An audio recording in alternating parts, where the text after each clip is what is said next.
Hola y bienvenidos a este espacio de reflexión bíblica. Hola a todos, un gusto estar aquí para explorar juntos las Escrituras. Hoy, nos vamos a sumergir en una historia muy antigua, pero que sigue resonando muchísimo hoy.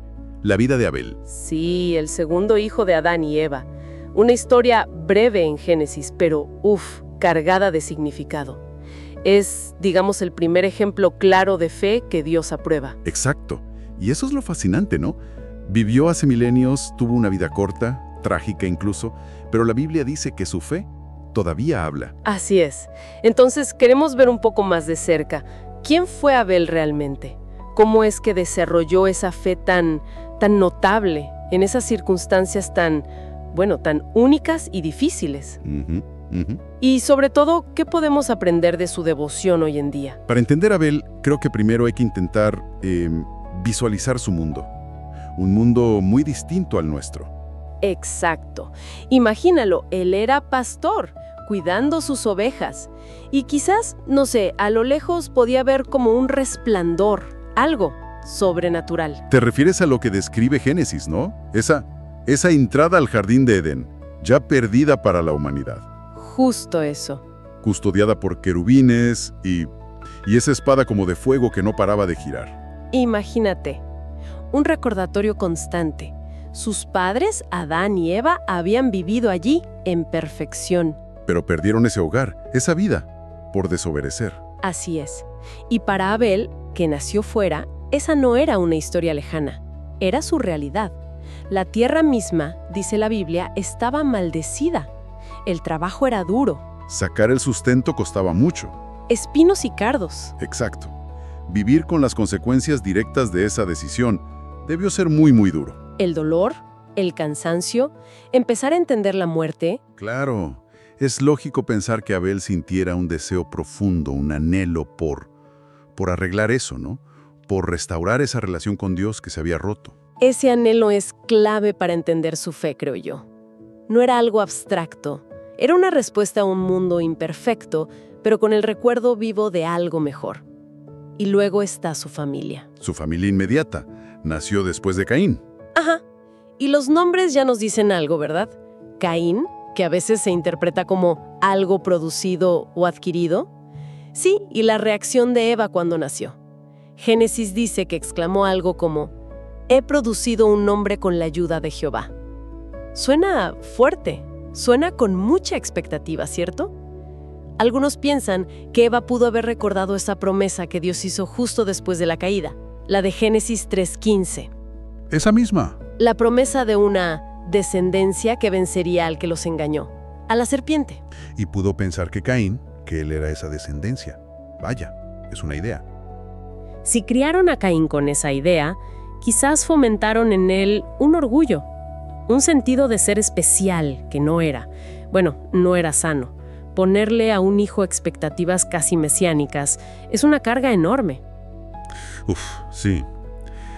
Y en contraste, nace Abel. Y su nombre, las traducciones varían, pero a menudo se relaciona con exhalación, soplo, algo efímero. El contraste es muy llamativo. No podemos asegurarlo, claro, pero la diferencia en los nombres, la falta de una exclamación similar para Abel, podría indicar expectativas diferentes por parte de los padres. Quizás menores para él. Quizás, y eso no le quita valor a Abel ante Dios, para nada, pero sí dibuja un posible cuadro familiar, complejo. Esto ya nos hace pensar en la crianza, ¿verdad? La responsabilidad tan grande de guiar a los hijos, no solo darles de comer y vestir. Claro que no, es inculcar valores correctos, enseñarles a amar a Dios, a buscar su aprobación por encima de ambiciones egoístas o del orgullo. Parece que Adán y Eva, a pesar de ser los primeros, tuvieron sus dificultades ahí. Comprensible, dada su propia historia. Pero la historia de Abel nos muestra algo poderoso. Que la fe individual puede nacer y crecer incluso si el entorno no es perfecto. Y eso nos lleva a la pregunta clave. ¿Cómo? ¿Cómo alimentó Abel su fe? Si no tenía modelos humanos perfectos cerca. Adán y Eva habían fallado. Y Caín, ya veremos que desarrolló una actitud muy distinta. ¿De dónde sacó Abel esa fuerza espiritual? Es la gran pregunta. La Biblia no nos da un diario personal de Abel, claro, pero sí nos deja pistas muy importantes. Podemos pensar en, al menos, 3 fuentes que nutrieron su fe. La primera, y quizás la más evidente para un pastor, la creación. Claro. A pesar de que el suelo estaba maldecido para la agricultura, como sufría su hermano Caín, aún con esa dificultad, la tierra seguía dando sustento. Pero Abel estaba rodeado de maravillas que no estaban bajo esa maldición específica. Los animales que cuidaba, las aves, los peces, las montañas imponentes, los ciclos del día y la noche, el sol, la luna, todo eso. En todo eso podía ver la mano de Dios, ¿no? Como diría Pablo mucho después en Romanos, que las cualidades de Dios se ven en lo creado. Justamente. Reflexionar en esa grandeza, esa sabiduría, ese poder, aunque el mundo ya no era perfecto, seguía mostrando la obra de Dios. Meditar en eso día tras día debió fortalecer su fe, su convicción en la existencia y la bondad de Jehová. ¿Y el ser pastor? ¿Eso también pudo influir? Muy probablemente.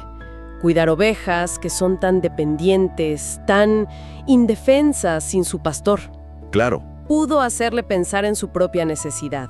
Si mis ovejas me necesitan a mí, ¿cuánto más necesito yo la guía y la protección de alguien superior, de Dios? Esas reflexiones, quizás en oración silenciosa mientras cuidaba el rebaño, serían un pilar de su fe. Una conexión personal con Dios a través de la naturaleza y la reflexión. Muy bonito. ¿Y la segunda fuente? Meditar en lo que sabía de Dios. Las promesas, sus palabras. Abel conocía la historia de sus padres, sabía por qué estaban fuera de Edén. Conocía las palabras que Dios dijo después. Y las veía cumplirse, veía a su hermano luchar con la tierra. Claro, y seguramente vio los dolores de parto de su madre, Eva, otra predicción cumplida, y observaría la relación entre sus padres, esa dinámica que también se mencionó en Génesis 3. Ver que esas palabras de juicio se cumplían. Paradójicamente, eso podía fortalecer la confianza, ¿no? Exacto. Si Dios cumplía su palabra en cuanto al juicio, entonces también cumpliría su palabra en cuanto a la esperanza. Esa promesa de Génesis 3.15, la de la descendencia que arreglaría las cosas. Precisamente, ver la fidelidad de Dios, incluso en las advertencias cumplidas, le daba a Abel una base sólida para confiar en la promesa de restauración futura. Su fe no era una fe ciega, se basaba en evidencia. ¡Qué profundo! Su fe anclada en la realidad y en la historia conocida. Pero mencionaste una tercera fuente, y esa me llama la atención, dada la situación familiar. Sí, y es una que a veces se nos pasa. El ejemplo visible de otros siervos de Dios, pero no humanos. Los querubines en la entrada de Edén. Claro. Génesis 3.24 los menciona, con la espada de fuego. No eran un mito, estaban ahí. Eran parte de su mundo. Imagínate a Abel, quizá desde niño, viendo a esos seres celestiales tan poderosos y la espada llameante. ¡Qué espectáculo! Un símbolo de la santidad de Dios, de su justicia, y de que el camino al árbol de la vida estaba cerrado. Y no solo el poder, sino su constancia. Ahí estaban, no se iban, no fallaban. Exacto, día y noche, año tras año, ejecutando la orden de Dios sin dudar. Eran un ejemplo vivo de lealtad total, de obediencia perfecta, algo que tristemente Abel no veía igual en su familia humana cercana. Qué contraste tan fuerte debió ser para él, ver esa fidelidad angelical frente a las fallas humanas que conocía tan bien. ¿Verdad? Ese ejemplo de devoción pura, tan visible, debió reforzar su propia decisión de ser leal a Dios, de buscar su aprobación. Tiene mucho sentido. Así que si juntamos todo, la creación, las promesas cumplidas y el ejemplo de los querubines, Abel construyó una fe sólida, personal. A pesar de todo, es muy alentador pensar en eso, ¿sabes? Nos dice que la fe verdadera no depende de tener la familia perfecta o los modelos humanos ideales. Es posible conectar con Dios basándose en las evidencias que Él mismo nos da. Totalmente. Y si Abel pudo hacerlo con lo que tenía entonces, ¿cuánto más nosotros hoy? Tenemos la creación, sí, pero también la Biblia completa, la historia de la relación de Dios con la humanidad, tantos ejemplos de fe, y el ejemplo supremo de Jesús. Tenemos muchas más bases hoy. ¿Y esa fe viva de Abel, esa fe que crecía, lo impulsó a actuar, no? A expresarla. Parece que entendió algo fundamental sobre agradar a Dios. Sí, entendió que no se trata solo de cumplir, sino del corazón. Comprendió que Dios valora las ofrendas que vienen de un corazón lleno de amor y fe sinceros. Y quiso darle a Dios lo mejor que tenía. Y por eso ofreció un sacrificio de su rebaño. Pero no uno cualquiera, no. Génesis 4.4 es específico. Ofreció de los primogénitos de su rebaño y de la grosura de ellos. Lo mejor de lo mejor. Los primogénitos, lo más valioso. Y la grasa, lo más selecto del animal. Exacto. No se guardó lo mejor para él, se lo dio a Dios. Eso implica cuidado, generosidad, pensar en qué agradaría más a Jehová. Mientras tanto, Caín también trajo una ofrenda. De lo suyo, de la tierra. Sí, ambos hicieron un acto de adoración externo. Quizás usaron altares, no lo sabemos con detalle. Pero la respuesta de Dios fue muy diferente. 4 y 5. Jehová miró con agrado a Abel y su ofrenda, pero no miró con agrado a Caín y la suya. Y aquí está el punto crucial. ¿Por qué? ¿Fue solo por ser animal versus vegetal? Esa pregunta surge a menudo, pero la Biblia misma nos da la respuesta más profunda. No fue solo qué ofrecieron. Más tarde, bajo la ley, Dios aceptaría ofrendas vegetales. El problema era quién era Caín en su corazón y por qué ofrecía lo que ofrecía. El apóstol Juan lo aclara mucho después, ¿verdad? En 1 Juan 3.12 dice que Caín era del inicuo y mató a su hermano. ¿Y por qué? Porque sus propias obras eran inicuas, pero las de su hermano eran justas. Ahí está la clave, la disposición del corazón.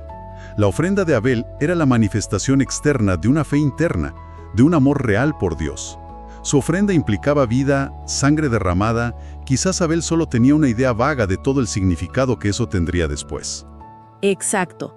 Pensando en el futuro, en el Cordero de Dios, pero guiado por la fe, ofreció algo que prefiguraba esa necesidad de expiación. Pero lo fundamental, lo que la Biblia recalca, fue su motivación. Dio lo mejor, movido por fe y amor genuinos. Por eso, Dios aprobó la ofrenda, y al adorador, miró con favor a Abel. En cambio, la ofrenda de Caín, aunque por fuera pareciera devoción, por dentro faltaba esa base. Sus obras eran inicuas, dice Juan. Era una actitud general, no un hecho aislado. Su ofrenda era superficial, quizás por costumbre, por buscar un beneficio, pero no por amor ni fe. Y la reacción de Caín cuando Dios no acepta su ofrenda es terrible, pero muy reveladora. Sí, en lugar de pensar que hice mal, ¿cómo puedo arreglarlo?, O de aprender de su hermano. se enojó muchísimo. Se encendió en gran cólera y decayó su semblante, dice Génesis, lleno de resentimiento, de odio, pero hacia Abel. Y es impresionante cómo Dios, incluso ahí, intenta hablar con él. Sí, con paciencia. Le advierte, el pecado está a la puerta, acechando, casi como una fiera lista para saltar. Pero le dice, tú puedes dominarlo. Le da una salida. Si haces lo bueno, serás aceptado. Es Génesis 4, versículos 6 y 7. Es la misericordia de Dios ofreciéndole una oportunidad de cambiar, de rectificar. Pero Caín no escucha. Deja que la envidia, el orgullo herido, el odio, lo consuman. Y entonces ocurre la primera gran tragedia humana fuera del jardín. El primer asesinato. Llevó a Abel al campo, probablemente engañándolo. Y allí lo mató, a su propio hermano. Un acto premeditado, brutal. Abel se convierte así en el primer mártir, el primero en ser asesinado por su fe, por ser justo a los ojos de Dios. Una muerte terrible, injusta. Pero como decíamos al principio, su historia no termina ahí. Su legado va mucho más allá. Cierto. La Biblia dice que su sangre clamaba a Dios desde la tierra, pidiendo justicia, y Dios actuó. Y siglos después el escritor de Hebreos lo incluye en ese capítulo increíble, el 11, el de los héroes de la fe. Hebreos 11:4 es muy claro. Por fe Abel ofreció a Dios un sacrificio de mayor valor que el de Caín. Por esa fe obtuvo testimonio de que era justo. Y la frase final, y por medio de ella, aunque murió, todavía habla. Aunque murió, todavía habla. Es una frase potentísima. Su ejemplo de fe cruza los milenios. Vivió una vida que, aunque quizá no muy larga para esa época, Tal vez un siglo más o menos, no sabemos exactamente. pero llena de significado, porque agradó a Dios, murió con la aprobación divina. Y por esa fe, la Biblia nos da la esperanza de que Abel está seguro en la memoria de Dios, esperando la resurrección en un paraíso aquí en la tierra. Como enseñó Jesús, Su historia nos deja lecciones muy claras, ¿verdad? Primero, que es posible tener una fe genuina que agrade a Dios sin importar el entorno o la familia. La relación con Dios es personal. Y segundo, nos recuerda qué valora Dios realmente. No solo los actos externos, los rituales, sino el corazón. La fe sincera, el amor, la humildad, el deseo de darle lo mejor.